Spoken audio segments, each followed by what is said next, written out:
예, 마켓 주민 시간입니다. 특별히 뭐 첨단 IT가 아니더라도요, 우리가 친환경이라든지 2차 전지, 배터리 이런 쪽에서 계속해서 새로운 소재, 새로운 그 기술들이 나오고 있지 않습니까? 오늘은 탄소 나노 튜브 관련된 얘기를 신소재 관련해서 할 텐데요. SC 글로벌 센터 김선규 소장님과 함께 하도록 하겠습니다. 어서 오십시오. 네, 안녕하세요. 네. LG화학이 지난달에 이 탄소 나노 튜브 공장 증설을 했다고요. 네. 배터리의 꿈의 소재라고 불린다고 하는데 뭡니까? 탄소 나노 튜브는? 일반적으로 알고 있는 이 탄소 섬유하고 좀 헷갈리시는 분들이 있을 수 있는데, 탄소 섬유는 그냥 일반적인 그 탄소에서 뽑아내는 그런 섬유이고요. 요거는 이제 그래핀에 오히려 속하는 그런 물질이라고 보시면 됩니다. 그래핀 가깝군요. 네, 그래서 약간 좀 차이가 있고요.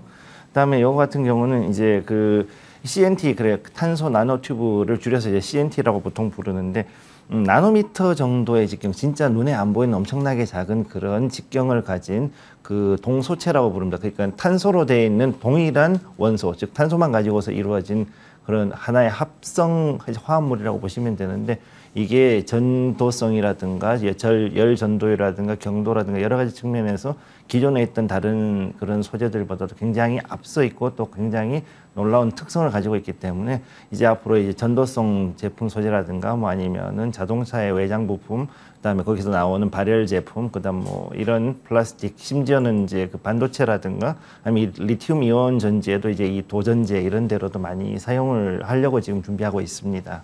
그런 소재인데 왜 탄소 나노까지는 이해가 되는데 탄소 나노 튜브라고 하는 건 무슨 말이에요? 사실은 이제 이게 왜 그러냐면은 이 전체적인 전자현미경으로 보시게 되면 아까 잠깐 그림 나왔듯이 이런 동그란 튜브 모양을 해가지고서는 이제 나와 있는 그런 모습입니다. 즉 가운데가 비어 있죠. 그래서 일반적으로 탄소 섬유 같은, 즉 카본 파이버 같은 경우는 완전히 이제 머리카락 모양으로 해서 그냥 속이 꽉 찬 상태로 이런 섬유가 나온 데 비해서 이 탄소 나노 튜브는 사실은 가운데가 비어 있습니다. 그래서 여기 조금 차이가 있습니다. 네, 그래서 요거는 이제 그래핀을 가지고서 어떤 식으로 이제 말아서 형성을 하냐에 따라 가지고 그 전기의 특성이라든가 아니면 열 관련된 소재의 특성, 이게 자체가 같은 탄소 나노 튜브임에도 불구하고 그 차이가 발생을 하게 돼 있거든요. 네. 그러니까 이제 굉장히 미세하긴 하지만 이렇게 우리가 봉처럼 가운데가 비어 있는 이 봉 형태, 튜브 형태로 되어 있다는 거죠. 소재의 그 미세 구조 자체가. 그래서 탄소 나노 튜브로 불리는 거군요. 그렇습니다. 생소해서. 그래핀도 사실은 뭐 많이 들었는데 어려운데, 그러면 이 탄소 나노 튜브는 어떻게 이제 만들어지는 거예요? 일부러 만드는 겁니까? 어떤 석유화학 생산 과정 가운데 나오는 건가요? 그 원래는 이게 이제 그 이전에 일본에서 이제 만들었던 그런, 일본이 소재가 강하니까. 그래서 일본에서 원래 이제 이지마 교수라는 분이 이제 만들었던 건데, 이 탄소 나노 튜브는 원래는 이제 지금은 대량 생산하기 위해서는 아스팔트를 가지고 뽑아냅니다. 근데 이제 문제는 지금 이제 아스팔트가 굉장히 귀해졌습니다. 아스팔트에서. 왜 그러냐면은 세 가지 이유가 있는데, 첫째는 일단은 이 재처리 기술이 굉장히 발달하다 보니까 아스팔트를 다시 집어넣어가지고 거기에서 뭐 이제 나프타로부터 해가지고서는 이제 휘발유 이런 그 더 비싼 더 좋은 석유 제품을 뽑아내다 보니 자연스럽게 이제 아스팔트 생산되는 양이 자꾸 줄어드는 거고, 두 번째가 이제 이걸 가지고서 또 그 여러 가지 지금 이제 건설이라든가 이런 쪽으로 이제 자꾸 수요가 늘어나니까 그럼 자연스럽게 이제 가격이 올라가지 않습니까? 수급의 원리에 따라서. 그러다 보니 이게 딴 데서 이제 만들어야겠네요. 그래서 이제 그걸 하기 위해 가지고서 이제 그 그래핀을 이제 그 어떤 테이프나 이런 걸 가지고선 붙여가지고 아주 얇게 방막으로 뽑아내는 그런 기술들을 가지고 있는데, 이런 그 그래핀을 대량 생산하는 기술이 이제 나오게 되면은 요거 가지고서 이제 아마도 탄소 나노 튜브도 좀 더 대량 생산이 용이해지지 않을까, 그렇게 보고 있습니다. 그러면 탄소 나노 튜브가 우리 실생활에서 혹은 산업 현장에서 구체적으로 이제 어디에 쓰이는 거예요? 지금 되게 여러 가지로 쓰이고 있는데, 이제 많은 분들이 좋아하시는 그 2차 전지, 특히 이제 리튬 이온 배터리에서도 이제 양극 쪽의 도전제라 그러거든요. 전기가 통하게 하는 그 도전제에 지금 차세대 도전제로 지금 현재 많이 쓰이고 있고, 그래서 사실은 이제 LG화학이 이 부분을 노려가지고서는 이번에 여수에다 이 공장을 굉장히 크게 증설한 이유가 바로 그 부분에 있습니다.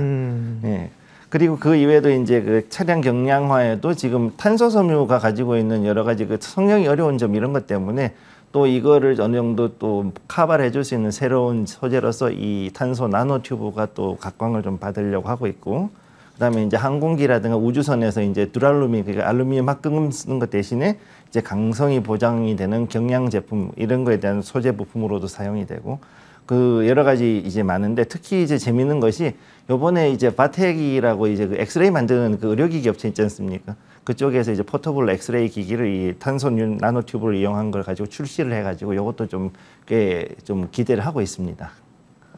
좀 더 이제 다양하지만요. 뭐 소재가 중요하죠. 최근에 뭐 코롱이라든지 효성그룹 이런 데도 뭐 다들 소재 쪽이잖아요. 뭐 네. 타이어 코드도 그렇고요. 특별히 우리가 또 관심 있는 거는 이제 LG화학 말씀하신 그다음에 전기차 배터리 또 배터리 쪽일 텐데요. 아까 그쪽에 들어가는 양극 도전제로 사용한다 그러셨는데 이게 그렇게 중요한 그 재료인지 소재인지 혹은 뭐 다른 걸로 대체가 가능한지 궁금합니다. 물론 이제 다른 기술들이 여러 가지가 있긴 한데 네. 이번에 이제 이 탄소 나노튜브 도전제가 중요한 이유가 뭐냐면은 이 경량화와 동시에 이제 에너지 밀도를 높이는 부분에서 도움이 되기 때문에 이거를 사용을 하는 거거든요. 지난번에 배터리 경량화가 굉장히 중요하다 그러셨잖아요. 예, 그렇습니다. 네. 사실은 이제 그 배터리 경량화가 이제 앞으로 전기차에서도 굉장히 중요한 이슈가 되고 있는데 네.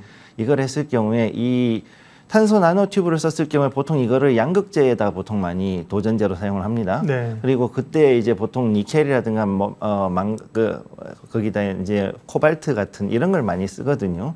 근데 그거에 대해서 거기에 들어가는 것들을 이 들어가는 양을 좀 줄일 수가 있습니다, 오히려. 그래서 이제 전체적인 도전제의 사용량 자체가 오히려 30% 정도가 감축이 되는데 그럼 이게 기존에 있던 니켈이라든가 이런 코발트 같은 것이 30% 정도 줄어든 상태에서 똑같은 용량을 뽑아낼 수 있다 그러면은 오히려 같은 무게일 경우에는 더 많은 에너지 밀도를 집어넣을 수가 있는 거거든요. 그러다 보니까 이제 이런 탄소 나노튜브를 이용한 이 도전제는 앞으로 2차 전지에서도 굉장히 중요한 역할을 이제 할 걸로 보입니다. 예, 그래핀도 꿈의 신소재로 불리면서 사실은 또 잊을만하면 한 번씩 뚝뚝 튀어나오잖아요. 근데 예. 오늘은 탄소 나노튜브 앞으로 이제 점점 더 많이 듣게 될 것 같습니다. 소장님 말씀하셔서요. 일단 2차 전지 배터리 쪽에 사용이 된다고 하셨고요. 다른 쪽에 또 어느 쪽에 좀 쓰이는지 반도체 산업에서 쓰인다. 반도체는 어디에 들어갑니까? 지금 이제 그 상당히 재미있는 게 네. 이제 2019년도에 이제 그 MIT에서 드디어 이걸 16비트짜리 트랜지스터를 나노튜브로 만들었습니다. CNT로 만들었습니다. 드디어. 네. 그래가지고 이게 비록 이제 학술지에 이제 사이언스에도 나오긴 했었지만은 현재는 64비트로 된 우리가 이런 컴퓨터 같은 건 지금 현재 64비트로 돌아가지 않습니까? 그러니까 아직까지는 조금 더 연구를 많이 해야 되긴 하는데 네. 일단 이런 16비트 트랜지스터가 성공했다는 것 자체는 앞으로 탄소 나노튜브도 잘만 이용하면은 이 실리콘을 대체할 수 있는 중요한 그런 그 어떤 반도체 소재로서도 충분히 가능성이 있다라고 봐야 되는 거거든요. 그러면 이 실리콘에 비교해서도 어느 정도 가벼운 소재이기 때문에 상당히 경쟁력이 있고 그다음에 또 거기다가 또 이게 또 효율은 10배 정도 더 좋고 동작 속도가 3배가 빠른 데 비해 가지고 네. 또 저전력입니다. 그래서 전력은 또 한 3분의 1 정도밖에 안 쓰는 굉장히 좀 효율적인 물건이다 보니까 앞으로 이게 개발이 좀 더 잘 된다 그러면 충분히 이제 실리콘을 대체할 수 있는 어떤 그 반도체 소재로서도 충분히 경쟁력이 있다고 볼 수가 있겠습니다. 네. 16비트 트랜지스터에 성공했다. 16비트, 32비트 말씀해 하셔도 사실 전문 분야가 아니라 잘 모릅니다. 계속 들어야죠. 뭐 네. 듣고 이제 필요한 부분들에 결국 우리가 필요한 거는 어떤 기업이 관련이 있느냐를 나중에 찾아야 되는 거 아니에요? 네네. 정말 뭐 쓰인 데가 많네요. 우주산업. 네, 우주산업에는요. 일단 우주산업 같은 경우는 이제 가장 중요한 게 이 경량화가 특히 중요합니다. 그리고 그렇겠죠. 이제, 로켓을 쏘아 올려야 되니까. 네, 그래가지고 이제 특히 무게당 이제 발사 비용이 굉장히 중요한 이슈가 되고 있는데 네. 그러면 여기서 이제 경량이면서 또 이제 그 충분히 강성을 가질 수 있는 그런 소재가 있어야 됩니다. 네. 그래서 지금까지는 어떤 걸로 주로 했냐면 항공기에도 같이 쓰이는 이제 두랄루민이라고 부르는 이제 알루미늄 합금을 가지고서 이런 거를 많이 써왔는데 네. 앞으로 이제 이 알루미늄 합금 대신에 이런 탄소 나노튜브를 이용하면은 일반 철보다는 한 100배 정도 가까운 강성을 가지고 있으면서 경량인 소재이기 때문에 충분히 그 발사 압력을 견딜 수 있으면서도 프레임을 잡아줄 수 있는 그런 항공 우주 소재로서는 충분히 앞으로 더 각광을 받을 수 있을 것으로 보이고 또 이제 지금 현재 전 세계에서는 일단 그 물론 좀 아직까지는 굉장히 그 논란이 많긴 한데 이제 궤도 엘리베이터라고 부르는 게 있습니다. 네. 쉽게 얘기해서 땅에서부터